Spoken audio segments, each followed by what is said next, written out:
What is up, everybody? Welcome to the All Punked Up Podcast. I am Tyler Winters. John Pierman is here. And just another fabulous show about to hit your ears. A few things we want to talk about. Is that what it is? Yeah, how was your Thanksgiving? Thanksgiving was good. Busy as big usual. Giant shit? Did not. I don't think I did. But I did eat a lot. I don't think I had... I went for it this year. I finally timed it out. I got 2 full plates. Attaboy. I normally ruin it beforehand. We get the chips and dip. You know what I'm talking about? Oh, yeah. So I took it easy. I didn't make a plate of anything. I just, station to station, couple here, couple there. Yep. And then managed to do 2 full plates. So when you say full plates, because this is how I do it, I'm curious to know how you do it. Do you? Well, I mean, everybody's family's different as far as what the sides are. So that's true. Okay, so not talking about in particular food or anything, but do you just put everything on your plate where maybe it goes around the edge, but you have so much food on there it's touching, kind of go right? together. Like your corn and your mashed potatoes. Nope. Oh. So we do our chicken and noodles on top of the mashed potatoes, and then you have turkey, but then you want that near each other so that you can gravy both. Of course. We didn't have any chicken and noodles at our Thanksgiving, but I'm going to have to stop by the Pierman household. Oh, it's a staple. Well, you can just get it the next day. It's better the next day. It's true. Dude, that's one thing I've noticed recently is that food, like homemade food, is usually always better the next day. And then oyster dressing, which I'm not a huge fan of the oyster, so they usually do some without oyster in it. So what do you put the oyster dressing on? Turkey? It's just in the side. It's a side item. Oh. So it's like stuffing. It's not. Okay. It's not in the turkey. Okay. Our big thing is we have mac and cheese, homemade mac and cheese, which is always great. It's dangerous. Mac and cheese is like a staple for us. Mac and cheese, mashed potatoes, got your turkey. We do I think there's like a broccoli casserole that's really good. You gotta have green bean casserole, right? I don't think we had green bean casserole. That's nonsense. Green bean casserole is good though. I only want it like at Thanksgiving, but it's delicious. Yeah. Yeah. If I ate it other times, I'd be really fat. Did you like it as a kid? No, I stayed away from it. I was too picky. Yeah, I was too. I missed out on a lot. It does look gross though. I mean, to a kid, it would look gross, I feel like. Yeah, because you just don't know what the base of it is. Right, like, is exactly. that mayo or... Yeah. And then if you're... as a kid, I got fooled by the cranberry sauce thinking it was Jell-O. Oh, shit. Yeah. And, that's not Jell-O. I also got fooled at a wedding when they had a big scoop of butter. I was like, oh, ice cream for the table. Just magically non-melted ice cream. Delicious. John was 33 when that happened. Never too old to be fooled by food. All right. No, the worst was at a Christmas party, and my parents have some eccentric neighbors, and there's a crock pot and bacon wrapped. I was like, oh, it must be like bacon wrapped little mini weenies or something like that. Like, awesome, I'm going to have... And I bite into it, and it's solid in the middle, and it's a bacon wrapped water chestnut. I almost vomited all over the whole spread. Because when you're expecting a certain texture. Over the whole spread. And then you get something, I'm like, oh my God, it's a finger or a tooth or something. What am I biting? A fingernail. You almost threw up over the whole spread. I should have left that shit in the water. Yeah. But I was like, why did you ruin bacon with... Yeah, you don't... It was upsetting. Gotta watch out for those at Thanksgiving time. Or any time, Crack really. a molar. All right, here we go. I've already introduced the show, right? Oh, yeah, because I said, we're good. Yeah, I just jumped into something random. Oh, Thanksgiving dinner. Yeah. I love food. So not only were we going to talk about Thanksgiving, which we just did, but some news on the agenda is, John, there's a AI-generated singer-songwriter out there, and she's released her first song. So we're going to take a listen to that and provide some feedback. It's not a she, it's an it. Yeah, I don't know. I don't know how she identifies. Then there's Sum 41's Deryck Whibley. He came out this week and explained why the band Sum 41 is splitting up. So we'll share the news on that. And then there was something else that happened this week. Paramore ran into some technical issues during one of their performances this week. And I'm wondering, John, if Hayley Williams could have handled the situation a little bit better. So I'm curious to know what the listeners think as well. So, guys, get ready to Well, comment on we've never been Spotify. harsh with her before, so let's hear her out. Yeah, right. All right, John, let's go ahead and get into this AI-generated singer-songwriter who actually goes by the name Anna Indiana. I mean, that doesn't sound like a porn name at all. No, not at all. So I don't even know who is behind this AI-generated singer-songwriter, but a lot of people aren't super impressed with the song that she wrote. And John, do you have the link? Because I want you to take a listen to it. Because I don't. Will I find it on Spotify? I have Spotify pulled up. I don't know. Here, let me give you the. I'm going to send you the. I sent you the link in Facebook. I have Mandy, Indiana. Is that her? Ooh, don't click on that one. That one can't be it. Nope. Let me try to share my screen. Hello, world. My name is Anna Indiana, and I'm so excited to share my music with you. Oh, Here's get my on with first it. song, Betrayed by This Town. As an AI singer-songwriter, everything from the key, tempo, So if you're only chord listening to progression, this, melody notes, rhythm, lyrics, if you're listening to our and my podcast, not image watching and us on singing YouTube, is auto-generated using like AI. an image hope you of like her it. talking to us too. Yeah. Oh, good. I wanted to see the code. Yeah, they post the code.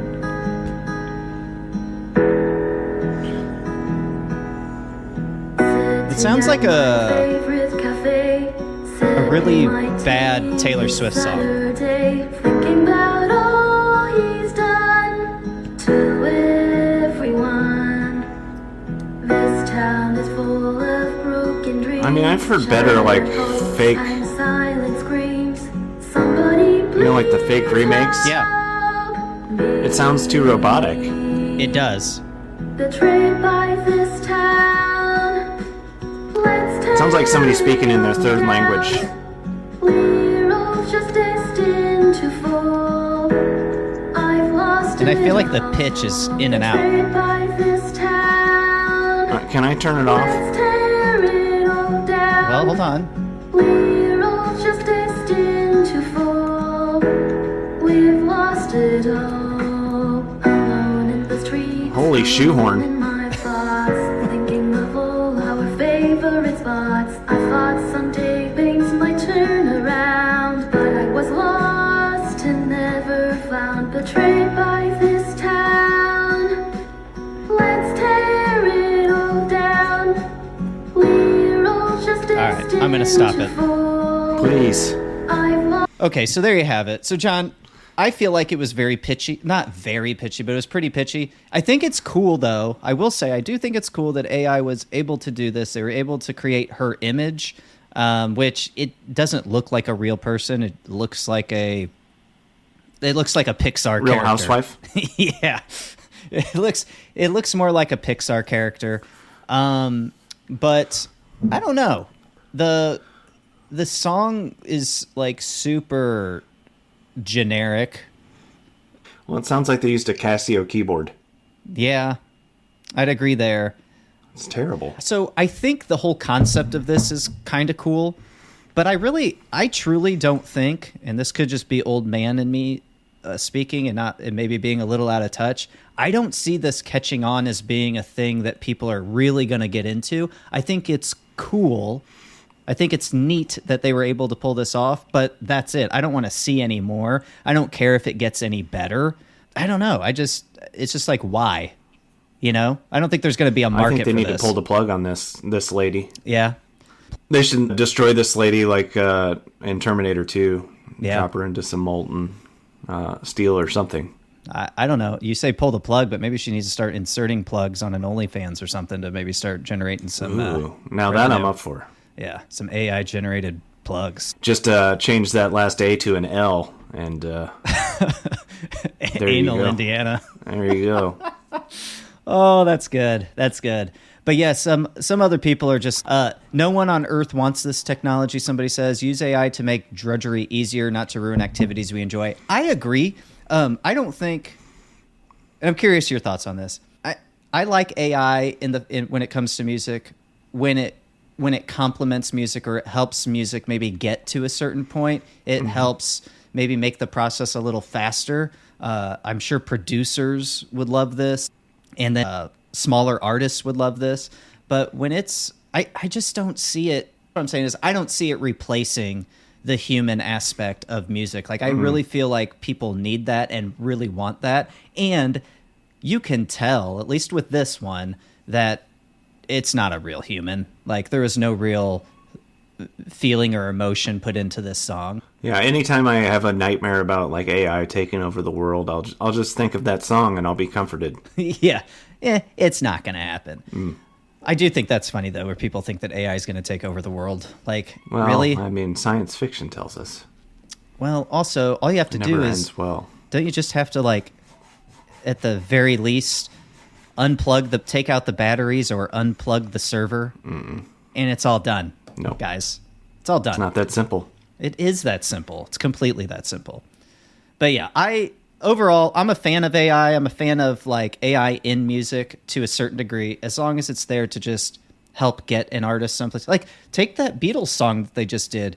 I don't even think we talked about it. We did. Did we on the show? I thought so. Oh, we talked about it before it came out. I don't know if we ever discussed it after. Well, I thought that was great. It was well done. They didn't use John. They didn't recreate any more of John Lennon that was already there. They just used AI to clean up his vocals and take out the background noise. Like, that's fine. You're talking about Yoko? Right. Yeah, Yoko. But yeah, I don't know. So I thought this was interesting to bring up because a lot of people were appalled by this, and I don't know if I'm appalled, but I'm just like, meh. It's cool. It made me unhappy. Yeah. It brought me no joy. Like I said, I don't even care if it gets better. After seeing this, I'm good. Like, let's just move on. That's how I feel. And let's move on to the next topic of today, John, because Deryck Whibley of Sum 41, we mentioned the breakup of Sum 41 happening, I guess, next year after their Heaven and Hell tour, whenever that's going to be. You know, what gentleman to tell you when they're going to break up? Actually, yes. It's very Canadian of him. Isn't it, though? We're sorry, eh? We're going to break up in about 9 months. Hey. But anyway, I know that John and I mean, they've been around a long time. And I was a little bit surprised that, Deryck said that Sum 41 was disbanding. We had Dave Backshon just a few years ago talking about the upcoming double album, Heaven and Hell. Heaven side's going to be all pop punk, with the Hell side being all newer Sum 41 sounds, leaning more towards the metal side. And there was no indication, nothing in that interview that would lead us to think that Sum 41 was going to break up. I mean, hell, Dave Backshon had just returned to the band. And yeah, so Deryck came out this year, said that the band's going to be breaking up, and we really didn't get an explanation as to why, but this week we've got one. So he was interviewed by Canada's CJ92, and he revealed that, let's see, what did he say? Blah, blah, blah. So this is coming from Loudwire. They have the transcription here. Deryck told the radio station, I'm a big believer in that music tells you what to do, and it just told me this should be a double album. Once that album was finished, I realized, and I'd been thinking about this for a while, that I felt like after all these years with my 1000% focus on Sum 41 all day, every day, I felt like I don't have much more of that in me to continue past this record. And he continued, he said, I've been in this band since I was in 10th grade, and I'm getting to a point where I'm thinking I'd like to put some focus and energy into something else. And I felt this is probably the best record we've ever made. And I think this version of the band is the best we've ever been live. And I thought, what a way to just go out on this one. So yeah, I guess he's just, like he said, he wants to focus on other things. He's not really specific. Maybe that's family stuff. But yeah, I mean, I kind of get it. Maybe he's just kind of ready for the next chapter in his life. I don't know, but what do you think of when you hear this explanation, John? It seems like he kind of wants to go out not on top, but maybe on a high note. Yeah, that's how I take it too. This is a good ending. Maybe the recording process was rough. you know, Yeah. trying to create together. May Well- not have been as easy as it once was. Well, he actually did say in the in his explanation to, or at least to the radio station, he goes, there was no pressure on this record because I didn't really know that we were going to make this the last record. When I started writing songs for this record, I didn't even know I was writing songs for Sum 41. I thought I was writing for other people because at the beginning of the pandemic, I was getting asked by managers and record labels if I'd work with some of their artists. They were looking for pop punk stuff. And so I just started writing songs, and I just happened to like them, and I didn't want to give them away, so I kept them. He said, I didn't even know we were making a double album. I didn't even know it was going to be what it became. It wasn't until all the music was just written, I was just writing for the sake of writing, and when I listened to it all back, it just kind of spoke to me. So, I don't know. It sounds like a lot of the songs were written, and I think he does primarily most of the writing for Sum 41, it sounds like. And the other guys just add in. Cone adds his vibe, Dave adds his vibe, that sort of thing. So, yeah, but at least we have a little explanation, I guess. I don't know if that makes the disbandment of Sum 41 any easier. It does seem, I always thought it was kind of weird that they were breaking up when pop punk and nostalgia were at an all-time high. So I don't know. It's interesting. And they'll regroup one day and there will be a reunion, but maybe it just needs some time off. It's hard to compete. If Blink and Green Day both coming back too, so maybe it's like, well, yeah, it's going to be hard to corner the market. Yeah. And not only that, you got Fall Out Boy doing their thing too. They come from the same the genre and same fan base. So yeah, I get that. But at the same time, man, like you have these When We Were Young fests, you have all of these festivals that lean towards, pop rock, punk, pop punk, that sort of thing. It's like you still have a foothold. Give it 3 or 4 years, you might see them start popping back up at festivals and stuff like that. So, I guarantee that's what's going to happen. So I think this is just going to end up being a goodbye for now for Sum 41. They'll be back for sure. I agree. All right, I haven't seen the last. I don't think so. He really looks like a Deryck Whibley. He does, doesn't he? Like if anybody's face fits their name, it's him. Like if somebody showed you a picture and you had to guess his name, like you might come up with that on your own. Like if you went to a police station, was like the guy that mugged me looked like a Deryck Whibley, the artist would come up with that. Yeah, he would draw Derek's face. The spiky hair. Yeah, that would be it. The kind of know-me looking face. Yeah, right. All right, John, let's move on. Because this week, Paramore ran into some pyrotechnical issues at one of their shows. And I'm just wondering if she handled it wrong. I might be looking into this a little differently. So let me pull up the article here. And this is from NME. It says Paramore's Hayley Williams responds to repeated on-stage technical problems. She says somebody's getting fired. Maybe it was a pyrotechnical humor. Maybe. I don't know. Maybe it's just a terrible pyro joke. You think so? Yeah. Maybe. That could be. Didn't think about that, did you? No, I did not. But I'm going to go ahead and try to share my screen again. But, John, I want you to watch this. Oh, there it is. Paramore, Melbourne, Night 1. Yeah. Hard Times. So this is when... Play... Well, hold on just a second. This is when Paramore's playing Hard Times in Melbourne.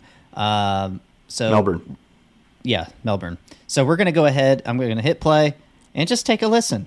And you can hear her kind of freestyle towards the end like somebody's getting fired. I hit play. I get it. Oh my God.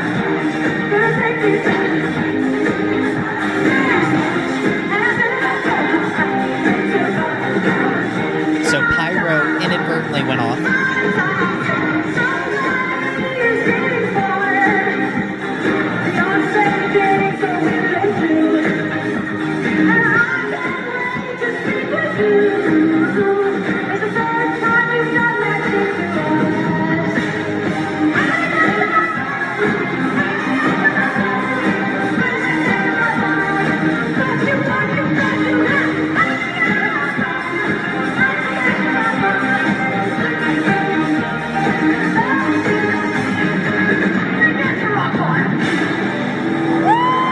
Okay.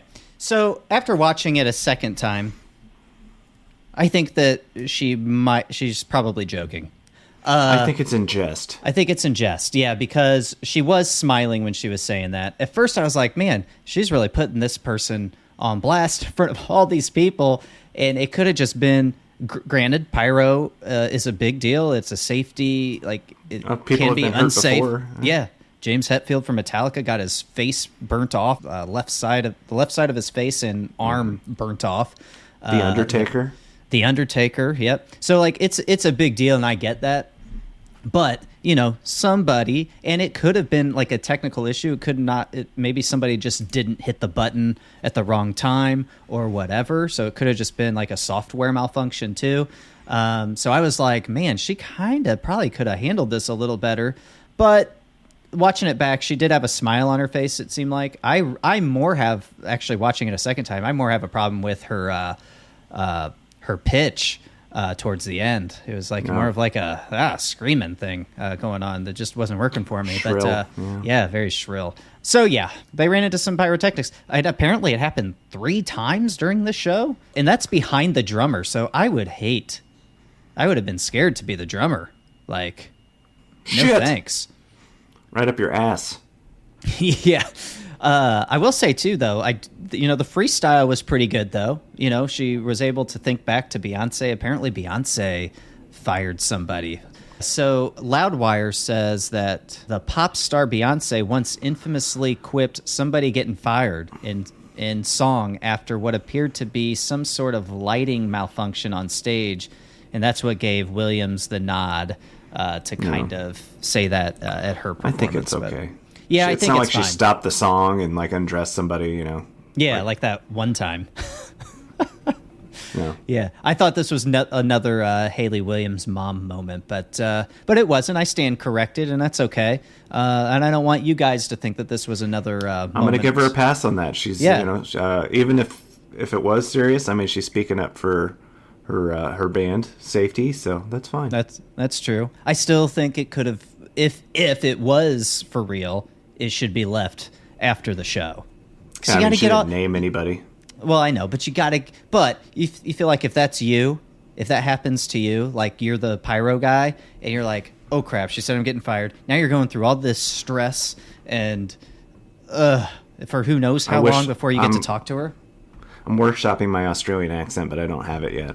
Okay. I can only do like singular words. So your Australian accent. So what? No, we talked about this, and your no in Australian is bad. Nay. No, it's ner. Nay. Ner. It's not ner. It's ner. No, that. you get. I can do. No, wait. You got to hear my that. My that is great. That. Oh my god. That. No. Why do you say it like that? That. That's how they say it. That's how we say it. I think once I start to add words on, I'll lose it. But I can do that. Oh, okay. How about I think they say like blueberries and raspberries. Oh, that's too many syllables. I'm not gonna. I mean singular syllable. Nay. Yeah. Okay, that. so I believe anytime they say O, like the letter O, it's They have like a little R at the end. It like rolls. I don't know what accent you're doing, but it's not on the same continent. God damn it! We need to get an Australian on the show. We need an Australian band to interview. Yeah, any Australian listeners of the show, send us an email at info@allpunkedup.com and reach out. .au. We'll get you on the show, and then you can grade John and I's Australian accents. Please, and thank you. We will make that happen, I promise. Nay. All right, guys. Thanks for listening, as always. Please, if you have the time, rate and review us on Apple Podcasts and or on Spotify. Those 5-star reviews really do go a long way. We're out. See ya.